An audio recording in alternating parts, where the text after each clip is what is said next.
Michigan State rolls Hillsdale. Even though it's a Division II opponent, what can we still take away from that scrimmage on Wednesday? We also give you a little sampler of what to expect in Sunday's exhibition against Tennessee. And then, we're going to talk about this Saturday's football game. And, we're pretty overdue for some Urban Meyer talk. Let's get to that. You are Locked On Spartans, your daily podcast on the Michigan State Spartans, part of the Locked On Podcast Network, your team every day.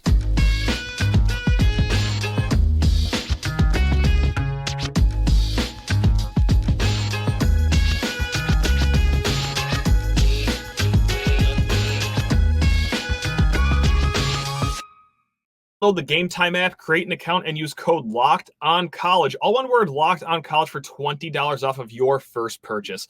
Spartan friends, Spartan family, Locked On Spartans listeners, thank you so much for starting your day and ending your week with us here at Locked On Spartans, your team in green and white 5 days a week as we get closer to another kickoff and, another tip-off, I guess, on Sunday against Tennessee. Yes, an exhibition game, but certainly might be the event of the weekend, even in the middle of football season here. Today on the show, we're going to have a cocktail of both of those sports. We're going to start with basketball, and then segments 2 and 3, we're going to work our way into football. But before that, hey, please rate, review, and subscribe to this here podcast or YouTube channel, however you are digesting this content. I just want to thank you for that. I really do appreciate all you guys out there. All right, let's get into the mix here. Wednesday night, you already know what happened against Hillsdale. Michigan State 200, Hillsdale 43. It was a complete beatdown, just like we all expected. No disrespect to Hillsdale. All right, best of luck to them the rest of the season. I'm sure all of their kids are great, and this is nothing against Hillsdale. But I'll speak for a lot of Michigan State fans right now in saying that we needed to see a cathartic whooping in the worst way possible after everything we've gone through the last few weeks with football season. So, that 40-plus point victory, even over a Division II team, that was nice to see on Big Ten Plus. Again, hope Hillsdale does well the rest of the season. It's nothing against them. It's just business. And, just the business of our mental health, because we've been going through a lot the last month, and that was nice. Now, if you missed the game, I'm going to be honest, you didn't really miss like a ton competition-wise, obviously. It was 18-3 at the under 16 timeout. And you got everything that you wanted to see in this game on Wednesday night. A lot of running and transition, something that Tom Izzo wants to do a lot more of this year. By way of, that's the makeup of his team now. A lot of good athletes. And also, contrary to last year, you're going to have more than 7 kids that you could play at a certain time. So, a lot of running in transition, which is what they had against Hillsdale.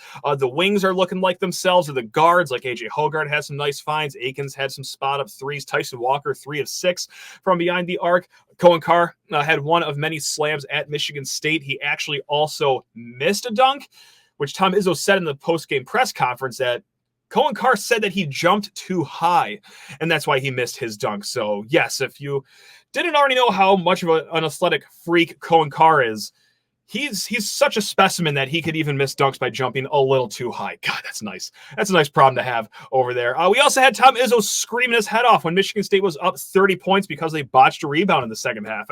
This was truly everything that you could ever want in a Michigan State game, down to Steven Izzo getting some points from the free throw line. And hey, just like we ended the show with Graham Couch, what's one thing we're going to overreact to is if Trey Holloman splashed home a three-pointer, and what? Would you look at what happened on his first shot? Nothing but nylon, baby, and that stroke looked good. So I got 3 things we're going to overreact to. The Trey Holloman one, in all seriousness, isn't something we're going to overreact to yet. He went 1 of 2 from three-point land, but if he can, notch it up from that 23% clip from 3 last year, that's only going to help this Spartan team. But there are actually 3 takeaways that I do have, even against an opponent like Hillsdale, that we are going to hit on right now. And the first one is an exciting one. We've been preaching up and down all offseason. Hey, be patient with this kid. Yes, he has a very high ranking. That's because of his ceiling. Could be a while till he sees it. All right? It's not just me. It's not just the goofball with the microphone over here that's saying that. Tom Izzo has also been preaching that in the weeks leading up to this game as well. But my goodness gracious, Xavier Booker, if you're going to look that smooth on your catch and shoot 3-pointers, of which he had 2 of, we're going to have a hard time being a little patient for this season. Now, of course, he also had 3 rebounds. He had 3 blocks.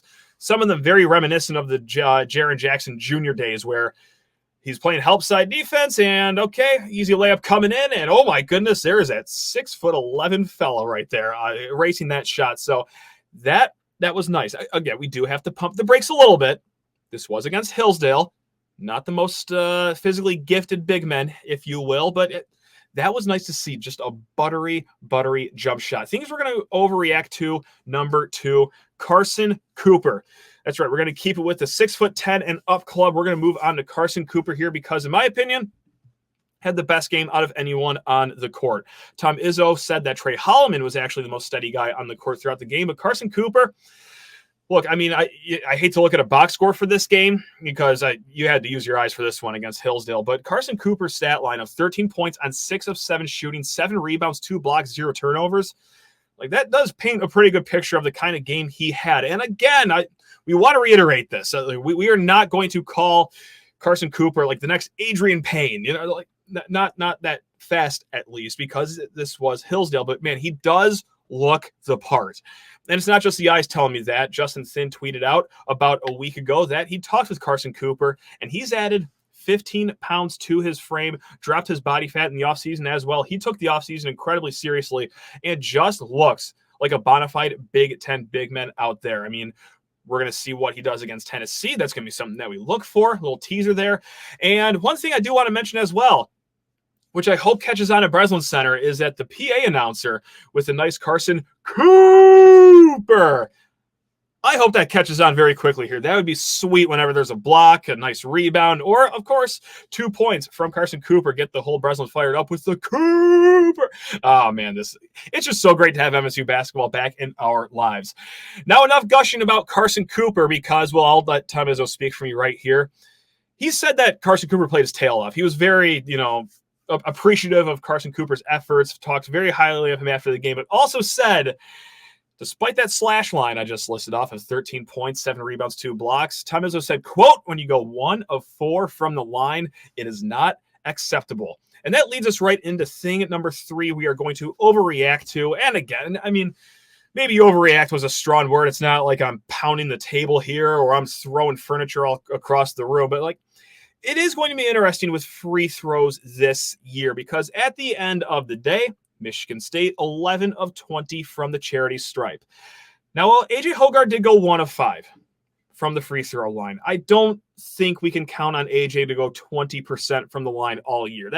That's a little wonky. Yes, Carson Cooper did go 1 of 4. And also, on the contrary, I do want to shout out Madi Sissoko, 5 of 5 from the free throw stripe. But collectively, as a whole, 11 of 20. That is a lousy 55%. And let's just talk about, could there be a drop this year in free throw shooting? Or how bad is the drop going to be? Because last year, Michigan State, pretty good at free throw shooting. 36th in the nation, around 76% is where they shot free throws at.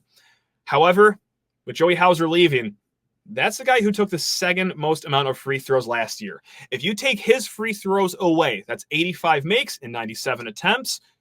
That's 87%, not too bad. If you take those away, MSU drops to 73.1% last year. That drops them from 36th in the nation to 126th in the nation. So we'll see what can be sustained and what can't be. But hey, look, it's going to be an awesome year. Top 5 for every reason you can name. But if there's something that we should start maybe being a little concerned about, free throw shooting. It's not going to be 55% every night, but I think that there will be a drop this year that will be noticeable. Really quick, Sunday against number 9 Tennessee, another exhibition game, but one is that is almost sold out. It is for the Maui benefit. All the ticket sales go to benefit Maui after that tragedy they had not too long ago. And there are tickets available still at MSUSpartans.com. 3:30 on Big Ten Network, not Big Ten Network Plus, but actual Big Ten Network for all of us watching from home. Now, Tennessee, I'll say it again, number 9 in the nation, but I do want to caution everyone.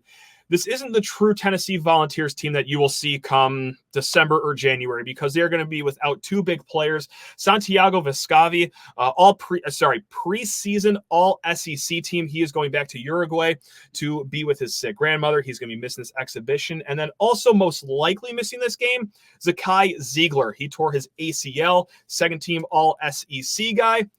Now, there is a sliver of hope that he does play their point guard, their 5'9" point guard. because he has been practicing, and Rick Barnes said that they're going to see how he is looking on Saturday, but I'd be a little surprised if they rushed a kid back from an ACL injury just to play in an exhibition game. But look, what this does, both these guys out. Santiago Vescovi, great defensive guard. Zakai Ziegler, another great defensive guard. They're out. So if Hogard, Walker, Akins, like they just light Tennessee on fire, we'll be fired up about it. Let's not get it twisted here. We will be very excited, but maybe tell yourself in the back of your head to pump the brakes a little bit because, hey, look, Tennessee, very good team. They were number one defensive in the nation last year. It'll be hard without those two guys. Now, what to watch for? Carson Cooper versus Joan Adu. Sorry, I couldn't even read my own typing that I had in front of me right there. 6'11", 240-pound big man for Tennessee because, yeah, Carson Cooper beat it up on the Division II centers. It'll be interesting to see what he can do against a 6'11", 240-pound specimen like that. Of course, we'll be watching for the freshman again. Izzo, after the Hillsdale game, voiced a little bit of disappointment in the freshman fighting through screens. Not just the negatives too, but also the positives. Like Cohen Curry, he had a nice drive to the hoop, and dribbling is something that we're going to be a little curious about. Can he slash to the lane? Can he make that efficient the entire season? Jeremy Fears, 8 assists against Hillsdale, yes, but also 4 turnovers as well. And Izzo, after the game, compared him to Mateen Cleaves again, but like this, saying that, hey, back in the day, Mateen Cleaves, he would get really tired early on in games that he was very amped up for.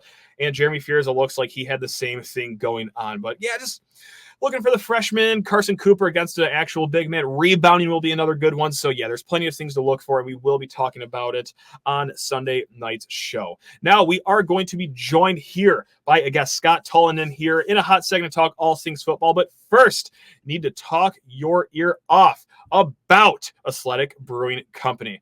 Gang, we've been talking about Athletic Brewing Company up and down here for the last few months, and they always have us name a game changer of the week. This week's game changer of the week, as we are coming to the end of the week, is the Michigan State the Michigan State basketball team. No disrespect to the football team. Maybe you'll get your nomination on Sunday night, but yes, right now it's the Michigan State basketball team. Just like them, Athletic Brewing has completely changed the non-alcoholic beer game. They make non-alcoholic beers that actually taste good. You've heard me talk about Athletic Brewing Company. My wife loves their hazy IPA. I will sneak some sips of that sometimes, and then I'll just sneak a few cans in it because it is the best tasting IPA that you will find out there. And my favorite part, when you're waking up in the morning, ready to attack the day, you're not waking up all hungover. You're not waking up sluggish or just a pounding headache. No, because no alcohol means no hangovers. It is fantastic. Athletic Brewing Company, fit for all times, and not just when you're drinking it, but yeah, also in the morning. You can find Athletic Brewing Company's non-alcoholic brews at a store near you or buy online at athleticbrewing.com. First-time customers can use code LOCKEDON to get 15% off of your first online order. That is code LOCKEDON at checkout for 15% off at athleticbrewing.com. Near beer exclusions and conditions apply. Athletic Brewing Company, fit for all times.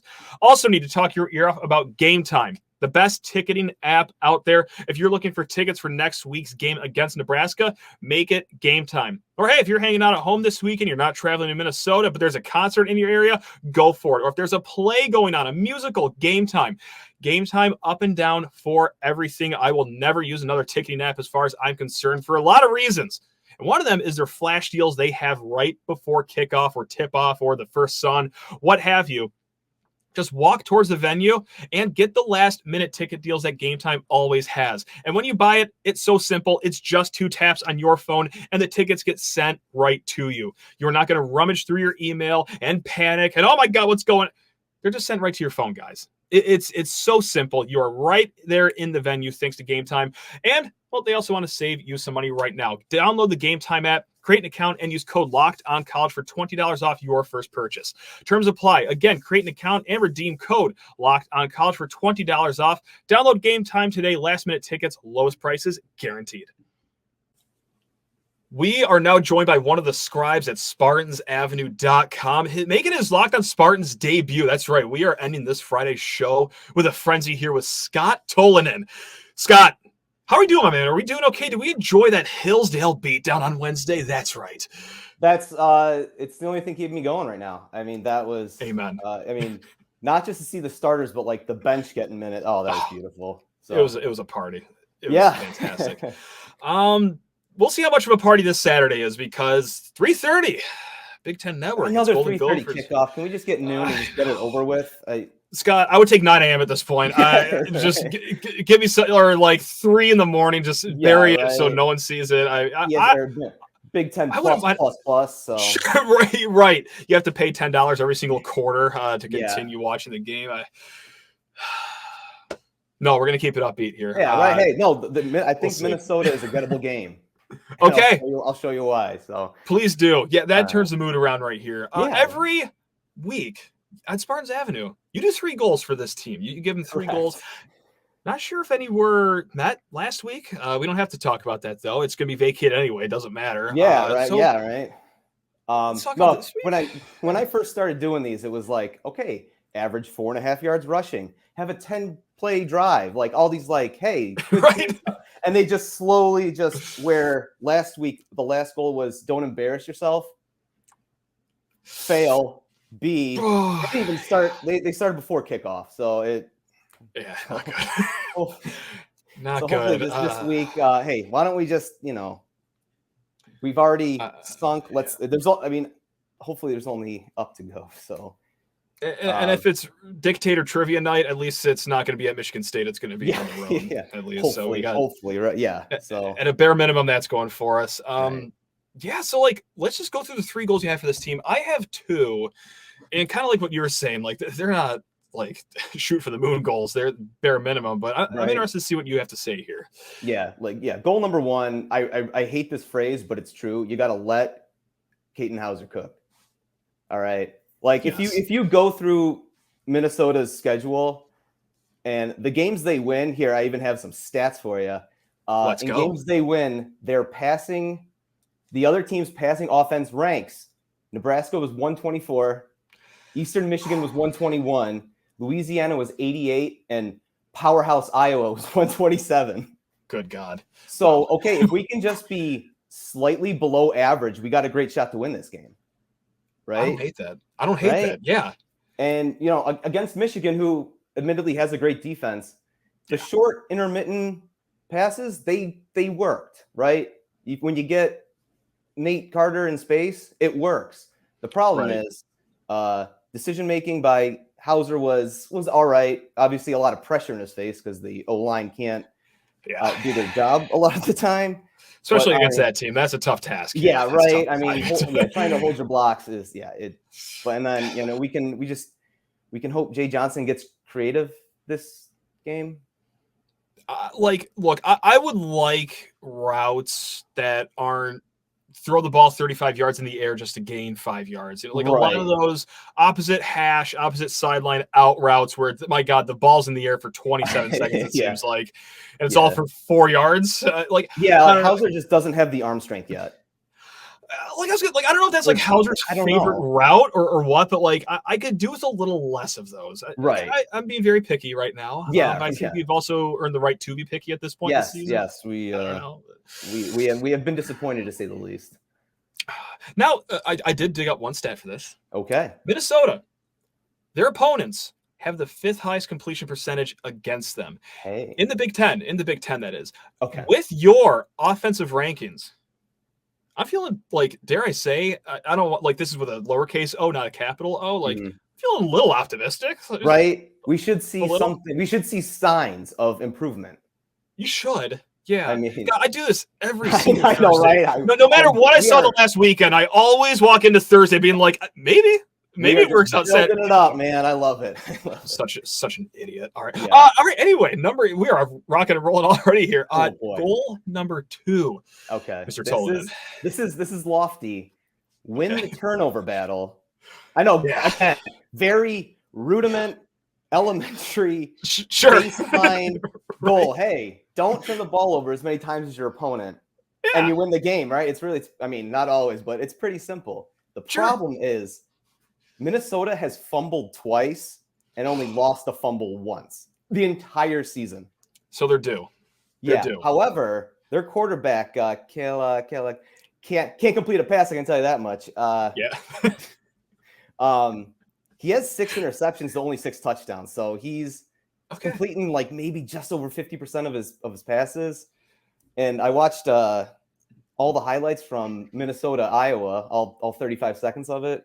That's tough. If he gets a defender in his face, he's just rocking that ball nowhere near his receiver. So but again, that's asking Scotty Hazelton to dial up pressure and have it get home. Which will be easy with Simeon Barrow not on the team anymore. Yeah, that makes that task so much better. Our captain defensive tackle. Yeah, that old thing. Yeah. Okay, nope. Keep it up. Nope, we're gonna do this. This is fine. Next man up, man. Next man up. Amen. It's time for a young kid's time to shine.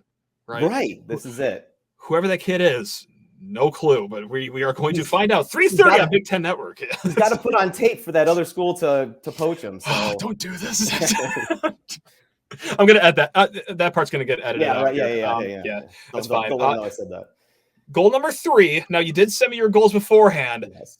This one, even though Michigan State, as a whole this year has been doing good in this metric, I'm still a little iffy if this can be met. So if you want to introduce it to us, we'll let the listeners decide if this would be a great gambling prop. Under 4.5 penalties. Right? That's And it's not like get less penalties than Minnesota, because they're the 4th fewest penalized team in the nation. In the entire NCAA. That's so that's pretty good. They're going to be disciplined. So just focus on yourself. Okay. Hey, punt team, what did we do all week? Where I'm supposed to be? Right? Don't let the moment get too big.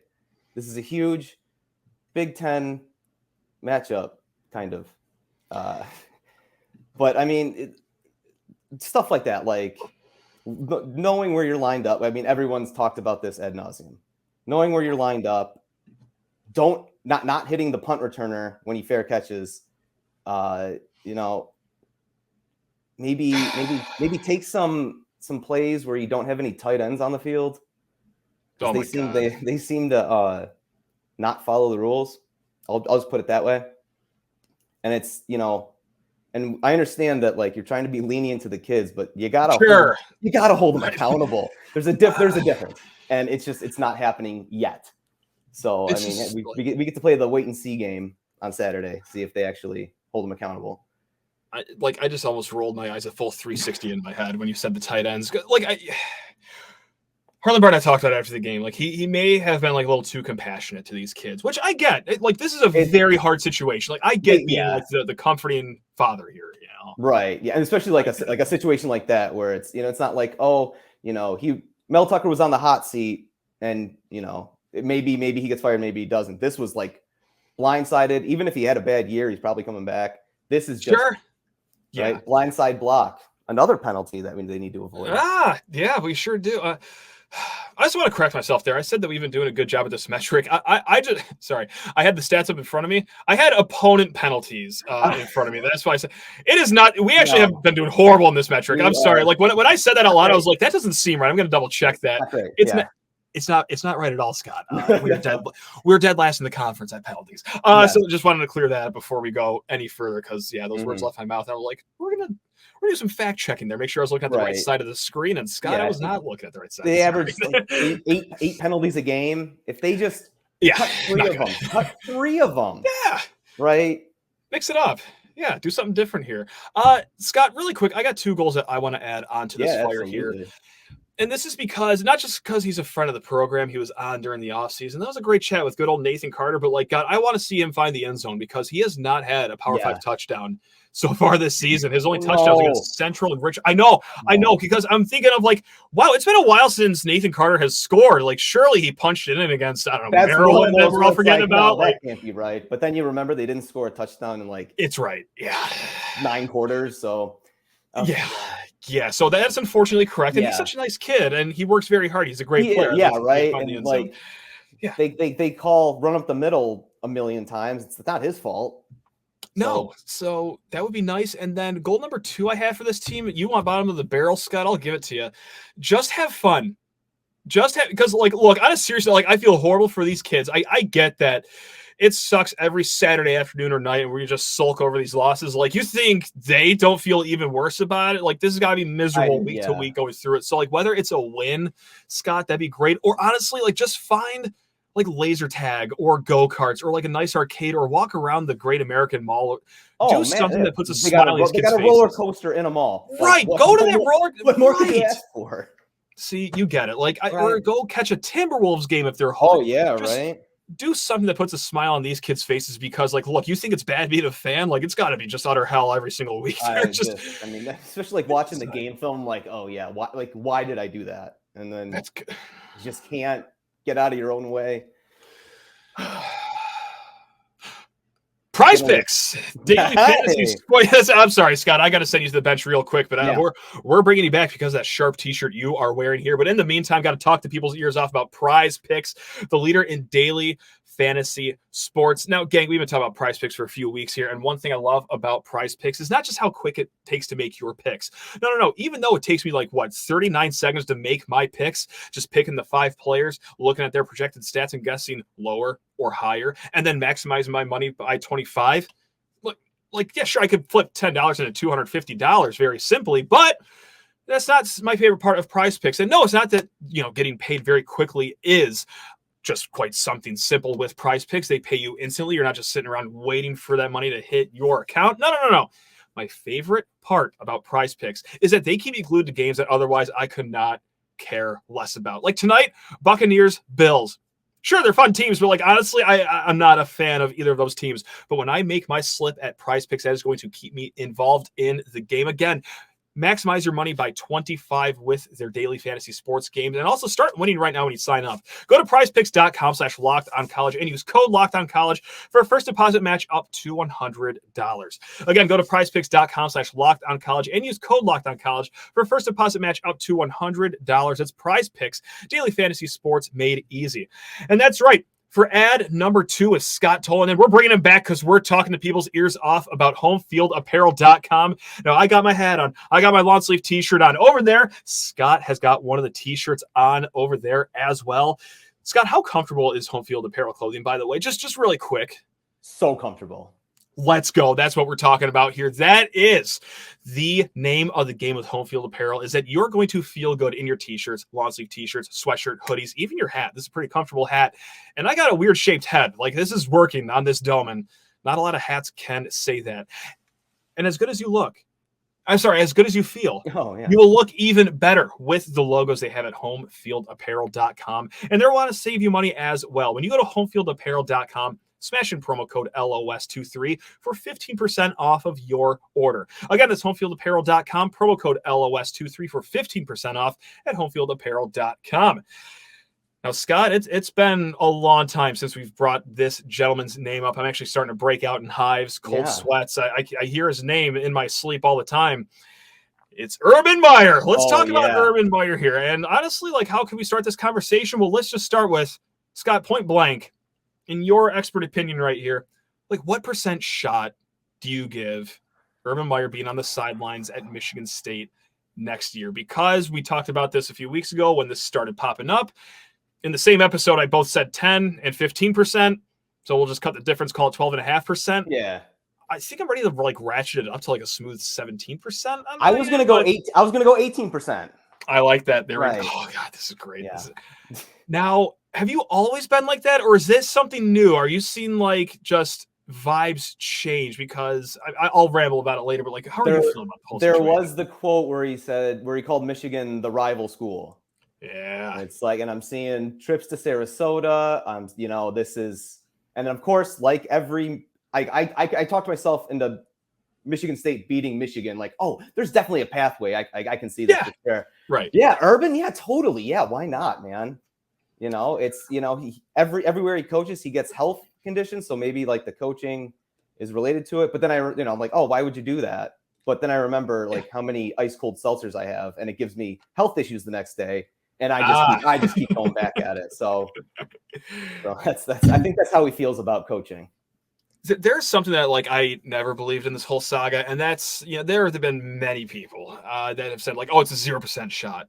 I've never truly believed that, just because like he is the okay, I'm going to stop myself. I was going to say the greatest coach. He is one of the greatest coaches in college football history, currently with a studio job. And I get that he makes allegedly $7 million, although like finding an article that can fact check that. Yeah. Just like, there's like one article online that says that, and like it looks like it's written by AI. So I don't even know how true that is. You can make more money coaching. And also, well, yeah, if you're Michigan State's shoes, you are going to talk to the highest coach out there. And also, this is my biggest thing right now. Money talks. Everyone's got a price tag. And it really helps when, hey, if you're a Michigan State fan or a Michigan State administrator or someone in the select department, you got a billionaire prodigal son running around and doing things, man. Oh, yeah. Matt Ishbia, I don't know this for sure. This is no inside info or anything, but like I have a very hard time believing that he isn't at least tangibly in these conversations with Urban Meyer. And this is a guy, I don't know if anyone has seen the moves he's made the last years. He gets stuff done. I was going to say, a guy trades for Kevin Durant, and you're not going to think he's going to do a big move for his alma mater. Right. Like, oh, hey, you know, it'd be cool to own a sports team. Bang, just goes out and buys a Phoenix Suns. Yeah, just like, right. It's just like me looking at the yogurt section of the grocery store. Like, that's how Matt Ishbia just looks at life, whether it is buying a team, getting Kevin Durant, landing Bradley Beal in the offseason. It's like, oh, is this even possible with the salary cap? Like, whatever. Like, making games free for fans.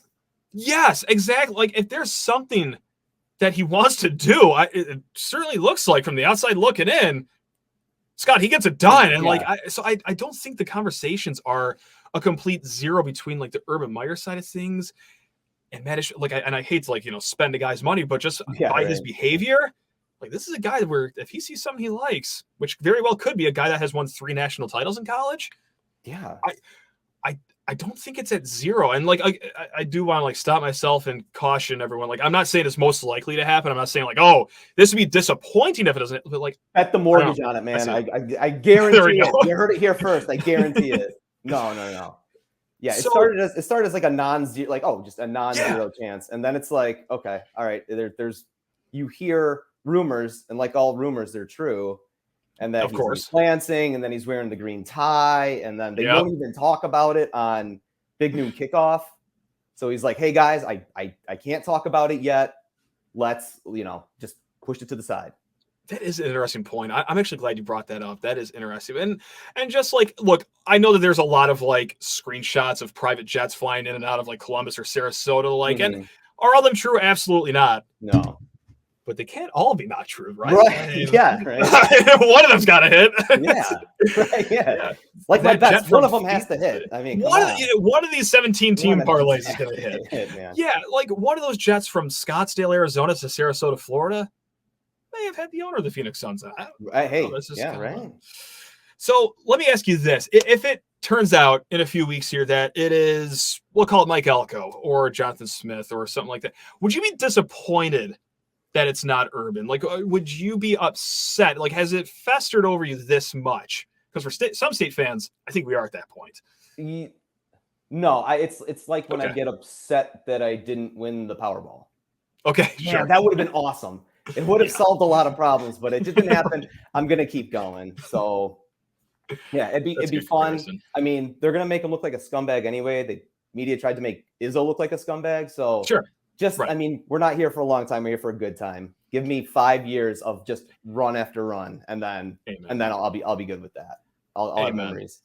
So that's also kind of my thing with the Urban thing too. Is like you are never going to win a PR battle, and I know Urban comes with baggage, but like he also comes with a great coaching pedigree. Which, again, like the best example I used was before the Michigan game, and I tweeted this out. So if you're on Twitter, this is going to be your second time hearing this or seeing this, but Sports Illustrated had a headline. It's like Michigan State contemplated not playing against Michigan, which is true. Like that's a patent fact.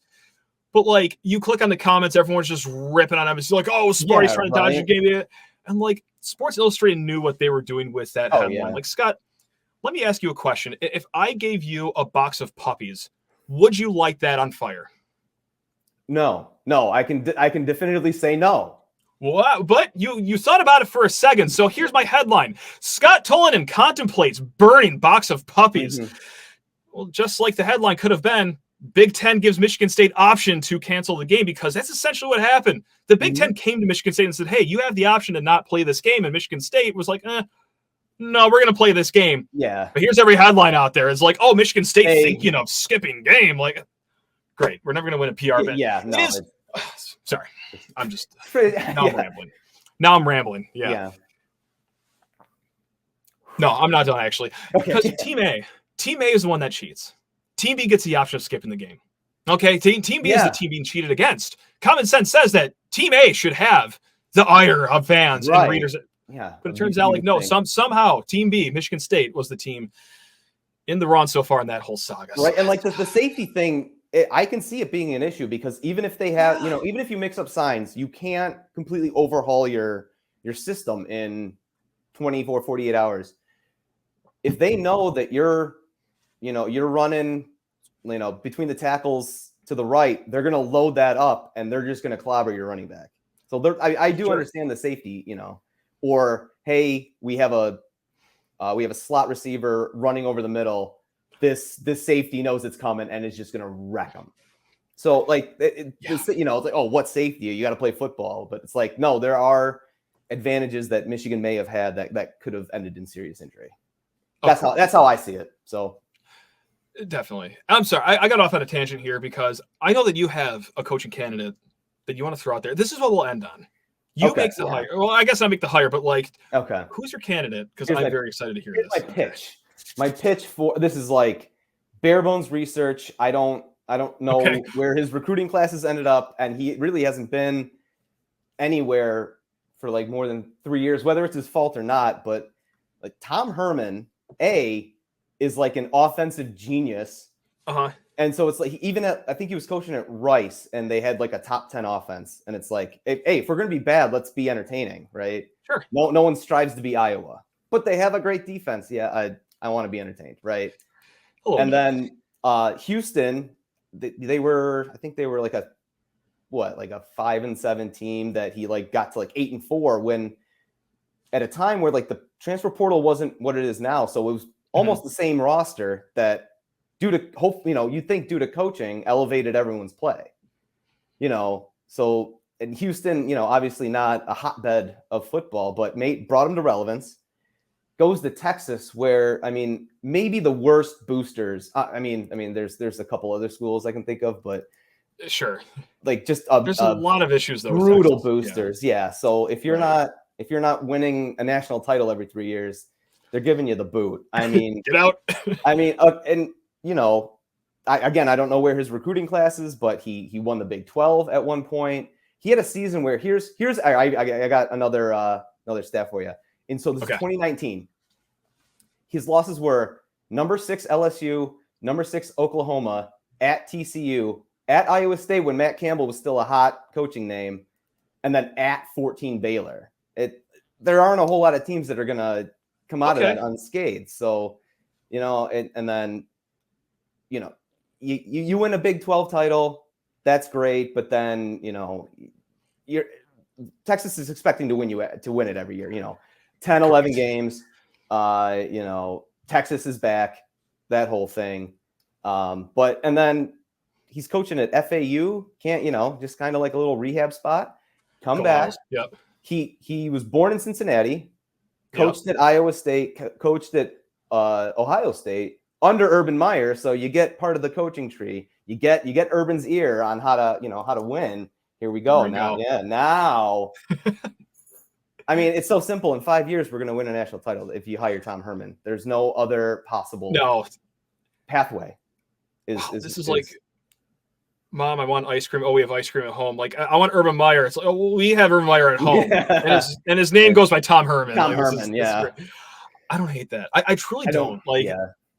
If that's like, that's one name I could spin myself into like being, great. Awesome. He did great. Local guy, Midwest roots, yada, yada. But I don't hate that whatsoever. I'm in for it. Again, I don't know how his recruiting is. I don't know who you would bring in for OCs, DCs. Future us problem. That's a future. Yeah, right. Hey, yeah, right. Just there we go. Get them at like $5 million a year to start. Yeah, let's go. Run up the flagpole. If we're not raising the Urban Meyer flag, let's it's not raise this Urban, flag right below it. Well, Scott, really do appreciate it, man. Anything you want to plug here before we let you go and enjoy the rest of your weekend, whether it's Saturday's game or Sunday's exhibition? SpartanAvenue.com. Check it out. Follow me on Twitter, ScottyT615. It's mostly self-deprecating MSU stuff during the game, but who doesn't love that? So no, I was going to say that sounds like that sounds pretty familiar. And so no, Scott, thanks a lot. And also the viewers, the listeners, thank you all so much. We will be back on Sunday night to recap both the Minnesota game and the Tennessee exhibition game as well, all in one episode. But until then, enjoy your weekend. Let's mix it in water. Love you all. Go green.